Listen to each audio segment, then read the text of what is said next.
ऐसा दिन था कि जब उन्हें मिठाई खाना था और वो मिठाई वाले दुकान पर चले जाते हैं।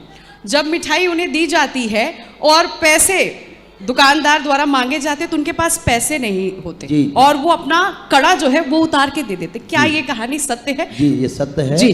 और होलियों का समय था, हमारे पूर्वज हुए हैं गोस्वामी परमहंस जी महाराज, उन्होंने महाराज जी ने जो है भांग छान ली और भांग छान के जो है अपने भक्तों को सब प्रसाद जो है दे के अपना सब कुछ करके ठाकुर जी की आरती करी। आरती के बाद ठाकुर जी को शयन कराई और शयन कराने के बाद ठाकुर जी के मालिश करके हल्की सी और बिना उनके लिए भोग वगैरह कुछ रखे, क्योंकि हमारे यहाँ ठाकुर जी को रात में जैसे माँ बच्चे के लिए रात को कुछ ना कुछ अपने पास रखती है, कब उठ के वो कुछ मांगने लगे। आजकल की माँ जो है वो मैगी या कुछ बिस्कुट या कोई चिप्स वगैरह के पैकेट अपने पास चॉकलेट वगैरह रखते हैं, ऐसे ही पहले जो माँ है वो लड्डू मठरी ये सब रखा करती थी। तो ठाकुर जी के लिए कोई भोग नहीं रखा और ठाकुर जी को जब रात्रि में भूख लगी तो उन्होंने देखा कि भाई आज तो कुछ भी नहीं है, तो ठाकुर जी बाहर गए हैं और बाहर मंदिर के सामने जो दुकान थी वहाँ पर जो है वो जलेबी बन रही थी और लाला जी जो है जी। जब तक दुकान खुली रहती है आपको मालूम हो तो वो सेठ जी जो है बाहर की तरफ ध्यान रखते हैं कि ग्राहक आ रहे हैं और माल बेचें और पैसा लें, और जब दुकानदारी समाप्त हो जाती है तो बाहर की तरफ तो वो अपनी पीठ कर लेते हैं और गले की तरफ मुंह करके पूरे दिन में क्या माल कमाया उसको गिनने के लिए लग जाते हैं। तो लाला जी अपने माल को गिनने में लग रहे हैं और ठाकुर जी वहाँ पहुँचते हैं कि भैया जलेबी दे दो। सेठ जी ने कहा भैया दे दे जलेबी और उनको बोले भाई इससे क्या होगा, मुझे तो ज़्यादा चाहिए जी, मेरे साथ में बहुत संगत है। तो कारीगर जो बना रहा था बोले लाला जी ज़्यादा चाहिए।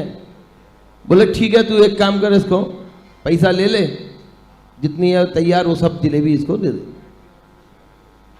तो ठाकुर जी कहते हैं कि मेरे पास पैसे नहीं है। बोले भैया बिना पैसा के इतनी सारा माल तू ले जाएगा कैसे? बोले मेरे पास कुछ और है वो मैं दे देता हूँ। तो उन्होंने अपना जो कड़ूला है वो उतार के दे दिया सेठ जी को। सेठ जी ने देखा अरे सोने का, उसमें भी हीरे जवाहरात लग रहे। बोले बड़े घर का बच्चा है पर पैसा नहीं है, कोई बात नहीं, अब इसके घर वाले आएंगे सवेरे पैसे दे जाएंगे और अपनी चीज़ ले जाएंगे।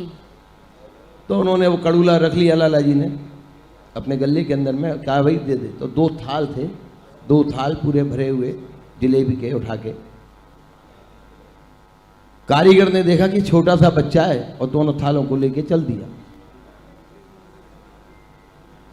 रात को लाला जी भी अपने पैसे गिन के चल दिए जी। इधर जो अपने वहाँ पर कारीगर था वो भी अपना काम करके सवेरे के लिए तैयारी करके जलेबी और जो बनानी थी बना के वो भी चले गए। यानी कान्हा जी को मिठाई भी और जलेबी भी, मीठा है वो भी पसंद है। मैं ये भी जानना चाहती हूँ, हमारे बिहार जी में जो है होली के दूसरे दिन दुलेड़ी वाले दिन जलेबी का ही भोग लगता है। उस दिन का प्रमुख भोग ही जलेबी हो गया है। ठीक। और ठाकुर जी के जब लाला जी सवेरे अपने जमुना जी वगैरह होके आए तो ठाकुर जी की जब आरती होनी थी तो लाला जी ने पूछी आरती हो गई? बोले नहीं। क्या हुआ? बोले लाला जी आज तो गजब हो गया है। उधर क्या था कि उधर सवेरे जब हमारे यहाँ रात को ठाकुर जी को शयन कराने के बाद में ताला बंद करके चाबी लेके